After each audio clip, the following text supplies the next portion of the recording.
Thank you for Center for Spiritual Living for inviting me back. It is an honor and a joy to bring you the message today.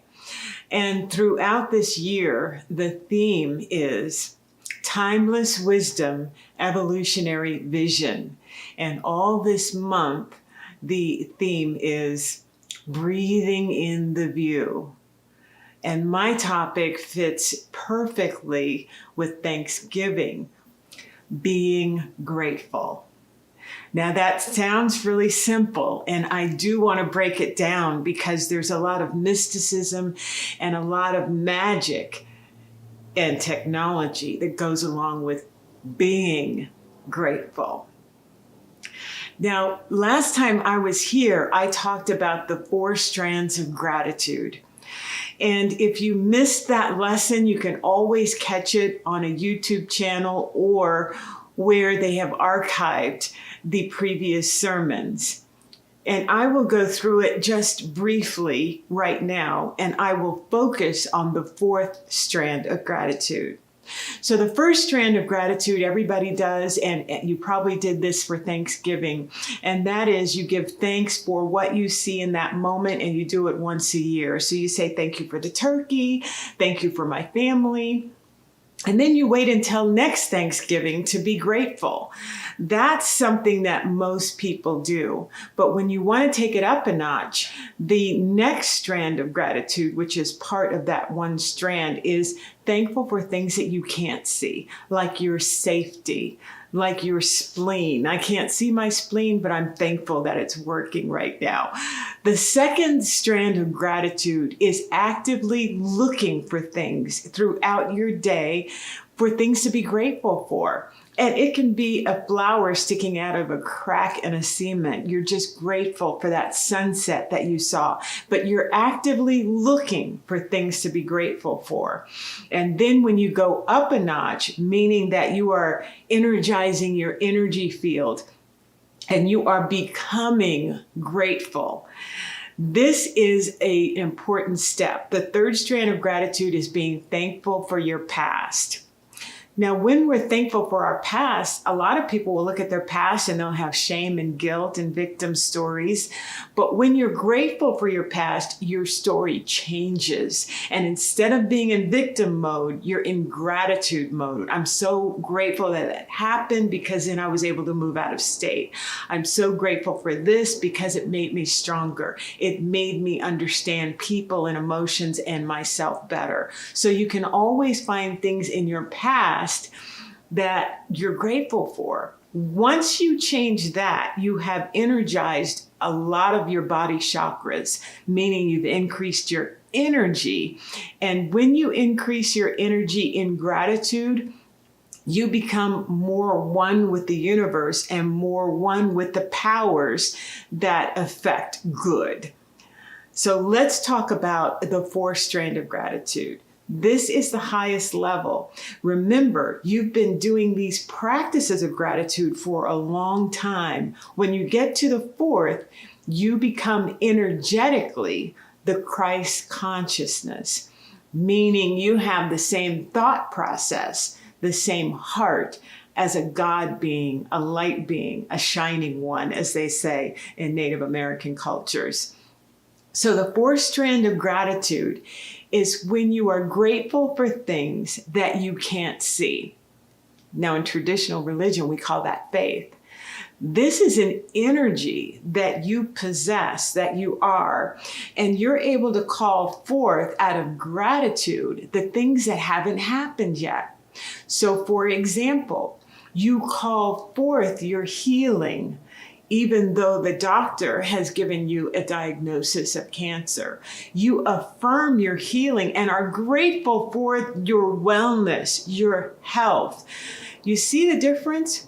You're not begging for healing. You're not asking for healing. You're affirming it. You are stating that it is already accomplished. And you begin to celebrate your healing long before the tests reveal that the cancer is healed. So keep in mind, You've been energetically looking for the good.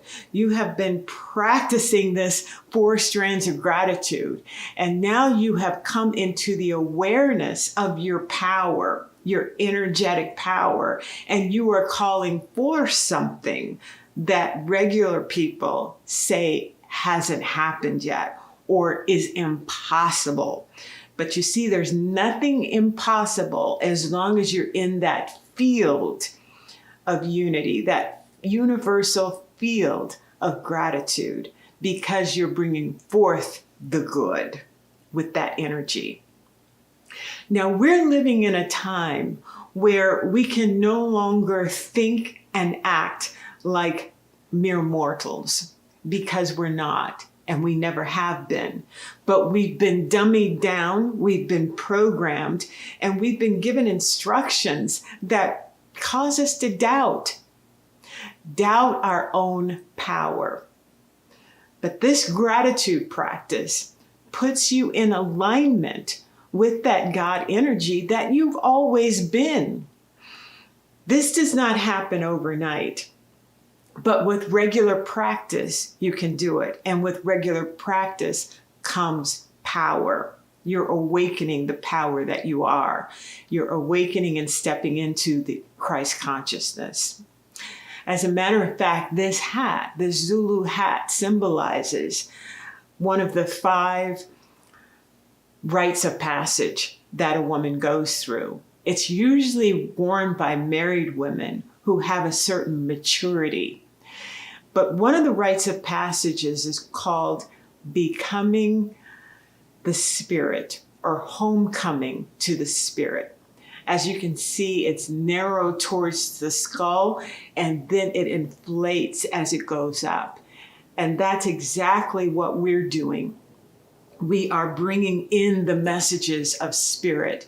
We are welcoming home that spirit that we are, that is in our DNA, and we're awakening it to our power. And so this hat symbolizes awakening to your power and welcoming home the spirit, which is a sign of maturity, spiritual maturity. And that's what we need at this time, to awaken ourselves to our true power. Now, I'd like to talk to you about how this can manifest. I think it was Pope John who said, he was asked by children, "What's your favorite food?" And he said, "My next meal, whatever I'm having for lunch." So what was he saying there? He anticipated the good. He anticipated the best is to come. And when you're doing that, you're setting yourself up into a vibration of good. You know, many people can anticipate the bad. That's easy to do in the times that we're living in. Whether you're talking to neighbors or you're talking to your family or you're on social media, there's always someone that is going to put forth the worst case scenario.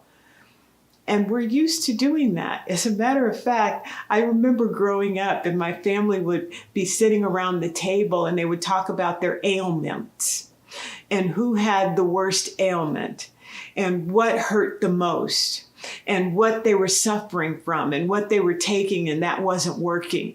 And they would try to, it seemed to me, from my perspective, one-up each other. So humans are trained to one-up each other in bad and negative.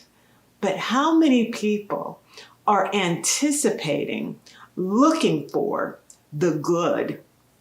And when you do that as a way of life, as a way of breath, you take with you power in any situation that you're in, because your vibrational frequency is going to bring to you exactly what you expect.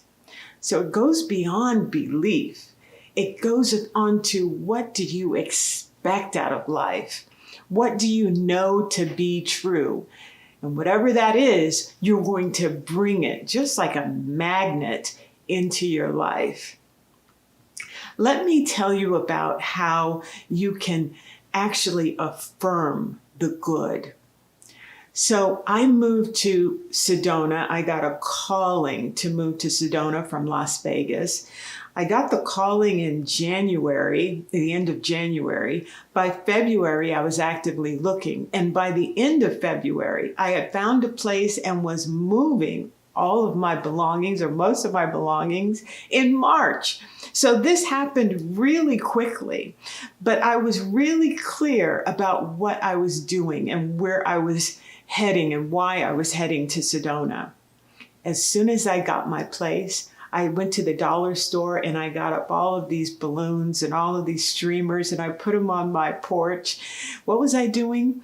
I was celebrating the new earth because I represent the womb, the birthing place of what I want to see in the world. I want a vision of equality. I want social justice. I want structures that are not racially designed to oppress. I want poverty to be eliminated. I want abundance for everyone. And so what am I doing? I am in the fourth strand of gratitude. I am affirming that it is here, even though in certain parts of society, they're still in lack, limitation. I have to be the one, and we have to be the one that have awakened to our true power to celebrate what we want to see in the world. We celebrate it now. If I am fighting against something, and I continue to lack a vision for what I want, then I will keep that energy that holds that negativity in place.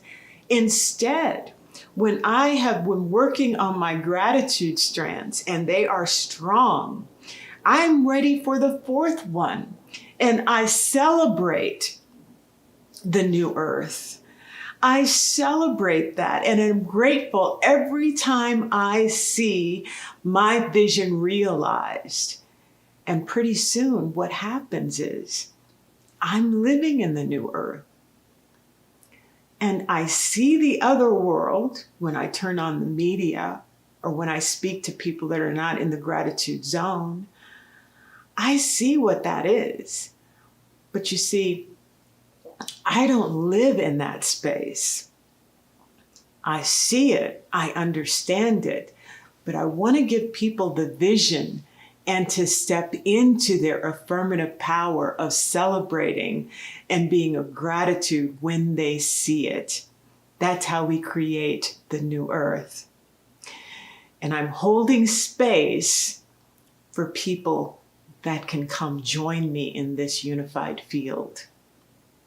This is mysticism in action, love in action, affirmative prayer in action. Because when I become grateful, I begin to manifest all of those things quicker into the unified field so that it becomes flesh. My word becomes matter. My word becomes flesh. Let's take it a step further because we're living in a time where you need to vibrate with gratitude in order to birth this manifestation that I'm talking about. So it wasn't, I think it was 2020, right before the lockdown, right before the pandemic was announced. I had been having dreams, but as soon as I woke up, as soon as I moved, I couldn't remember the dreams. So even when I tried to reach for a journal to write it down, I just couldn't remember any of the specifics. So I talked to the universe. I said, you know, God within me, God around me, Father, Mother, God, if you want to deliver a message to me, it has to be in my waking time. And I will remember it and I will jot it down and I will just be so grateful to have it in my daylight time. Well, as soon as I did that, I went out to the national park right behind my house the vastness of this national park, and I decided to go hiking, a short hike. I had never been on this trail before. I wasn't even wearing the right shoes. I didn't have a water in my backpack. I was so ill-prepared. I just thought, well, this will be really great to take some pictures. One of the things that I forgot was to charge my phone. So I went on this hike. I had about 2% charge on my phone. And as I was walking, I was talking to this one person, and, he was telling me about his experience, and we were kind of on the trail together, beautiful scenery. And then I lost the trail. That other person went off. I thought they were off the trail. Turns out I was off the trail. I didn't realize it at the time. So I started walking, and pretty soon there were caverns. So I'm living in Las Vegas at the time. There are lots of rocks and caverns and all kinds of desert architecture going on out there. And I found myself walking along, and I was surrounded by caves or caverns that were extremely high on both sides. If you've been to Antelope Valley, this is kind of what I was walking through, just not too far from Las Vegas. And it was starting to get dark outside. So it's starting to be about 4 or 5 o'clock. I'm starting to kind of get a little panicked because I don't see the gentleman that I was talking to. I figured that I'm off the trail. Should I go back or should I go forward? So I kept going forward, and I noticed that my thoughts were my enemy or my nemesis. I started thinking, well, what if mountain lions come out? And I kept thinking, in these little caverns, a mountain lion could hide. So I was figuring that I was going to manifest a mountain lion because I was thinking about it. I was obsessing about it, and I was making myself scared. And so then I said, okay, Karmen, let's control these thoughts. This is just a cavern. It's really pretty. Just look straight ahead. I looked straight ahead. I came out of the caverns, and I realized that if I could just get to the other side. I was walking in the right direction, but I needed to get to the other side. What was keeping me from going to the other side? A mountain.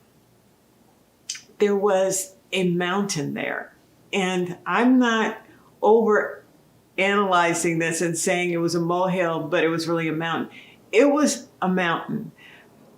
And in my head, I said, well, I can never get up to there. I don't have the right shoes. I don't have water.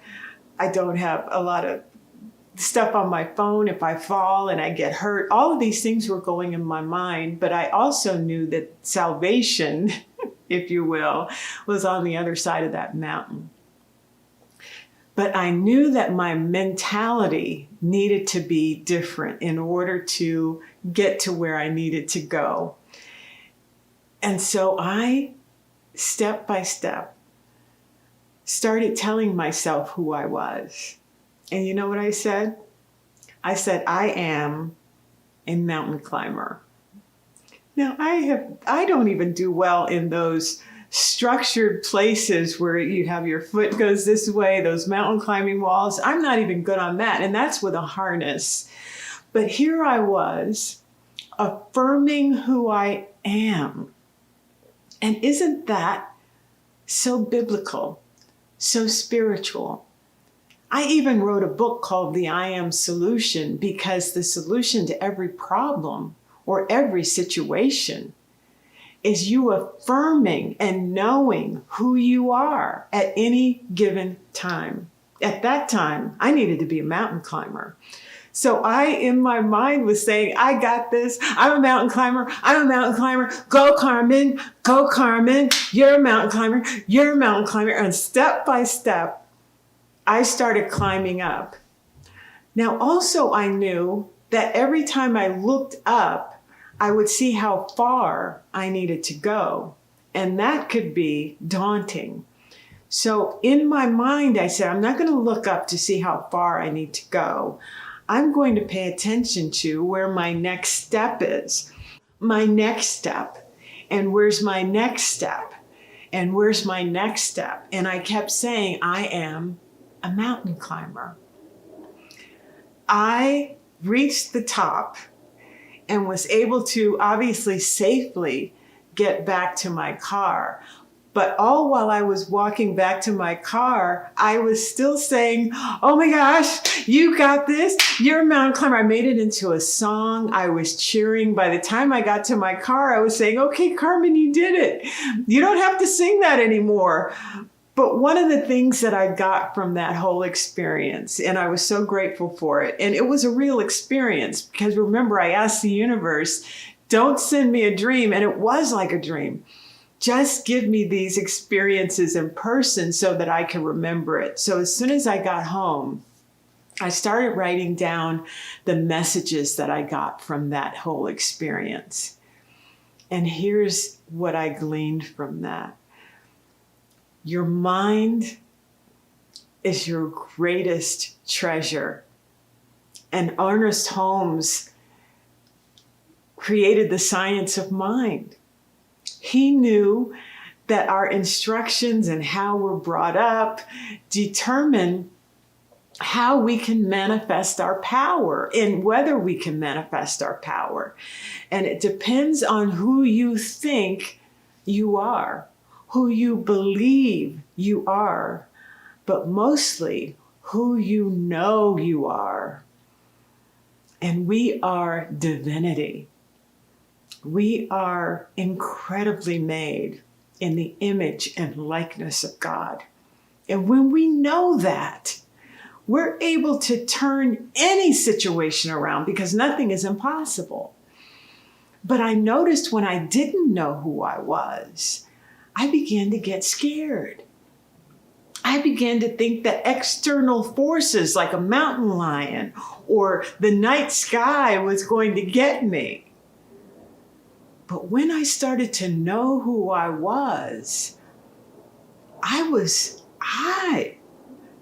was more powerful than anything that I was going to encounter on that trip.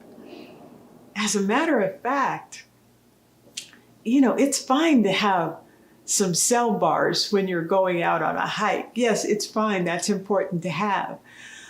But I was in a position where I could only depend on me and the power that was within me. So I had to draw on every ounce of DNA magic that I have within me. And what I began to do was I began to affirm who I was. And the only name that God gave himself was to Moses. And Moses says, who are you? And that voice from the burning bush, from that light said, I am that I am. And so when you're in any situation, you have to call forth, who are you? Are you a warrior? Are you a peace giver? Are you a mountain climber? Are you a nurturer? Are you a lover? All of those things in the moment will be your salvation. So I was also told not to look too far in the future. Don't look all the way up that mountain because you could get discouraged based on what you see. But when you're in that spiritual realm of gratitude and knowing who you are, you just know that right now, in the present moment, I've got this. Right now, in the present moment, I've got this. Right now, in the present moment, all that I am is here in this moment, and nothing is impossible. I don't have to be focused on way out in the future or how high that mountain is. As long as I know that each step, yes, yes, yes, the sacred yes. And then you begin to know through and through who you are. And so even though I was done with the mountain, I was still on the high of what I had just been through. I was still on the high of divinity. And I was so grateful because that energy is just so comforting, energizing, and powerful. I don't want you to forget how powerful you are, because in any situation, you've got this based on affirming who you are. And I call that being grateful. You are being grateful. You are being gratitude. You are being the energy of God, which is that higher frequency. So that is the fourth strand of gratitude. You are affirming your power. You're affirming who you are. And based on that, you affirm and celebrate the new earth, the unified field, the oneness, all of that. When we know who we are, it's not outlandish to manifest. That's what you're created to do. God is a creator. We are creators. So when you know who you are, you create from that knowing. You can't help but do that. You bring forth what you are, the Word made flesh. So the four strands of gratitude is how you get there. The fourth strand is magic, miracles, or as the monks say, technology. Let's take a deep breath right there. Stepping into your power, becoming the homecoming of the Spirit that manifests, that brings forth. All of that is in you. I can tell you that I was so grateful for that dream because it really set me up for 2020. It really set me up for these times that we're living in. And I want you to know that a lot of people, their thoughts went to the scariest scenario. Their thoughts went to an external force, whether it's the pandemic or anything else that is coming to get them or coming to get their family. And that's a very scary place to be. But what I was told by Spirit is to really pay attention to your thoughts. And whenever you notice that you're afraid of something outside of you, it's letting you know that there is nothing outside of you that is more powerful than what you have within you. You have the God of the universe standing where you are, inside your heart, and let him inside your thoughts. And there's nothing that God is afraid of. So where you walk, 2020, 2021, 2022, and beyond, know that you got this based on who you know you are. And you are powerful. You are awesome. And most of all, you have everything that you need. And isn't that joyous and something to be grateful for? So become grateful. Love you.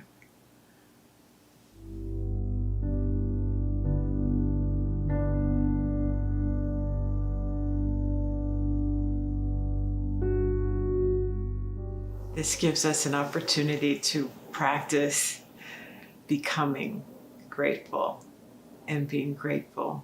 So if you'll close your eyes and take a deep breath.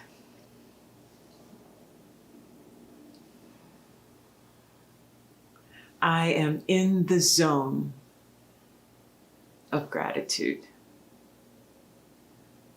I am grateful for my life, this life, at this time that I have said yes to. And in each yes, I know that there is power, that I am not alone, but I am more powerful because I know who I am. I am the light of the world.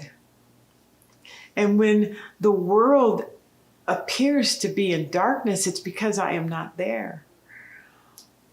By the very fact that I am here, I know that light is here.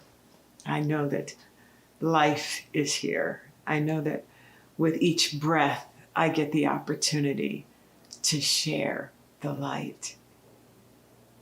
And it doesn't matter where I am or if I am in positions of power, political power. I need to know that my power is always with me, to shine a light on situations, to shine a light on people in my relationships, to shine a light on myself with self-love. All of that is powerful. All of that is in need of recognition and gratitude. I am aware that the world is not aware of their light. That does not diminish mine. And it does not diminish my yes to being here, to being the example of courage, to be the example of love, and to be the example of light. Let's take a deep breath.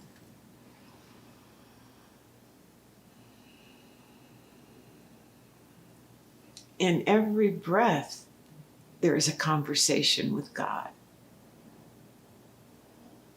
My very breath is an example of power and life. And so I will always be reminded of who I am. And I will always be reminded of who you are. And I will always be reminded of who we are. We are the light. We are the shining ones. We are one. And so it is.